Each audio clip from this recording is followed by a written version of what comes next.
আগের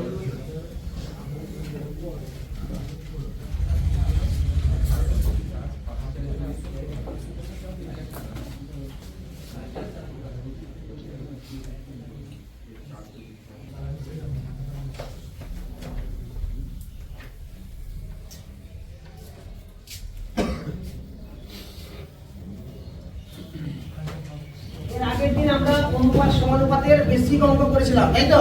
আচ্ছা, আজকে আমরা অনুপাত সমানুপাতের টাইপ 2 করব। হ্যাঁ, টাইপ 2 তে কি আছে? কয়েন রিলেটেড বা মুদ্রা রিলেটেড। ঠিক আছে, আমরা এরকম টাইপের অঙ্ক প্রচুর দেখতে পাই যে একটি থলিতে 1 টাকা 50 পয়সা 25 পয়সার মুদ্রা এতগুলো আছে, তাদের মূল্যের অনুপাত এত, তাহলে এত মুদ্রা কতগুলো আছে, এরকম টাইপের অঙ্ক দেখতে পাই। ঠিক আছে, তো এরকম টাইপের অঙ্ক কিন্তু এসএসসি প্রিয় কোশ্চেন, এসএসসি জিডিতে কিন্তু এরকম টাইপের কোশ্চেন এসছে। তাহলে অঙ্কটা একটু করব, একটাই বেসিক নিয়ম, একটা নিয়মে কিন্তু অঙ্কটা হয়ে যাবে। ঠিক আছে, অঙ্কটা কি বলেছে?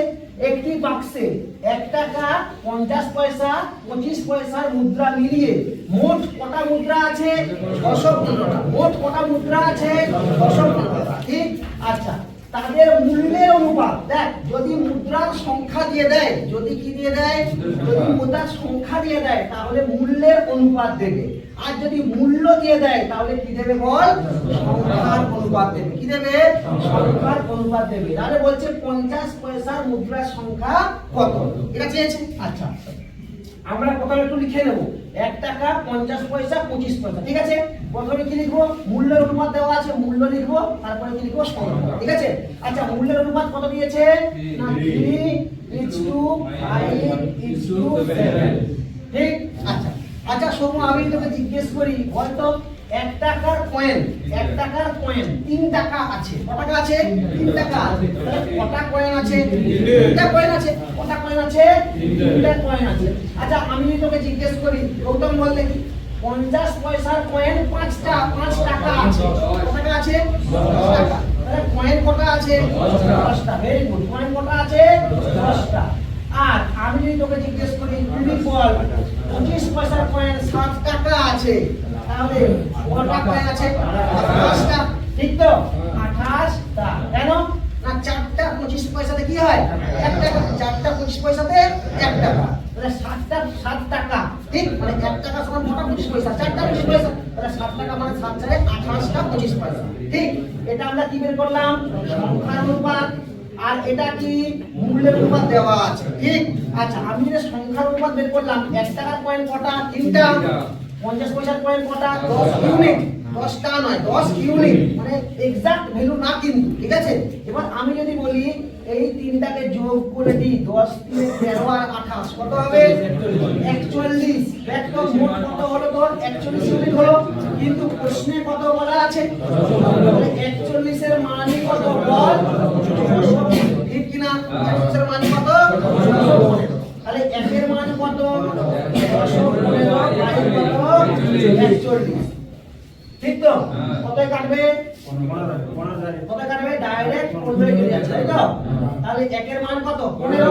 1 এর মান কত? 15। দেখ প্রশ্নে চেয়েছে 50 পয়সার মুদ্রা কটা আছে। দেখ 50 পয়সার মুদ্রা তোর কটা? 10 ইউনিট। তাহলে 1 এর মান কত বেরোলো? 1 এর মান কত বেরোলো? 15।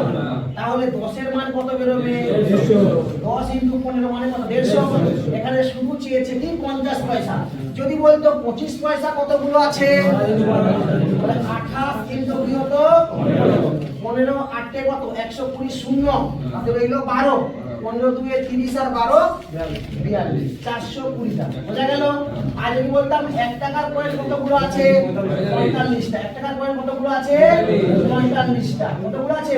45টা। বোঝা গেছে? এটা গেছে কি? এটা থাকতো কি? যদি মূল্যের অনুপাত দেয় আর সংখ্যা দেয়। ঠিক আছে, নেক্সট কোশ্চেন।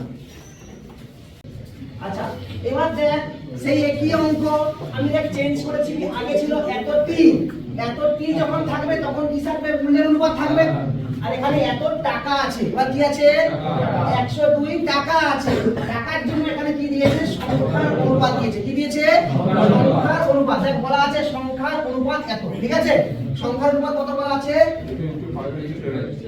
3:4:10 এটা চেঞ্জ করা হয়নি।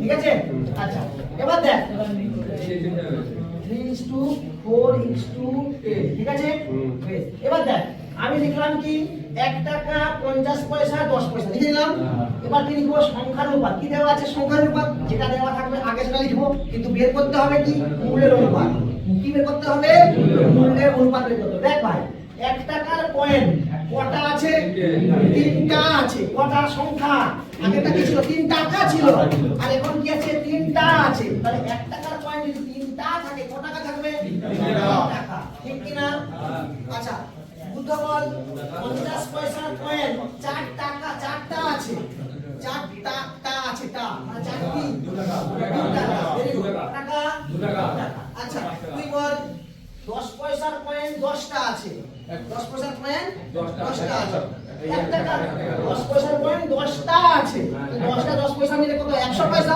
মানে 1 টাকা কত হবে 1 টাকা এবার মূল্য মোট মূল্য কত 3 দিয়ে 5 একে 6 ইউনিট ওয়াইজ 6 ইউনিট 6 এর মান কত 6 এর মান কত 6 এর মান কত দেওয়া আছে 102 তাই না তাহলে 1 এর মান কত হবে 102 বাই 6 তাই তো কত হবে 17 ঠিক এবার প্রশ্নে দিয়েছে ভাই 10 পয়সার মুদ্রার সংখ্যা কত ভাই 10 পয়সার কত আছে 1 ইউনিট 10 পয়সার সংখ্যা কত 10 এটা মূল্য এটা কি সংখ্যা ঠিক তাহলে 10 পয়সার সংখ্যা কত 10 তাহলে 1 এর মান কত 10 এর মান কত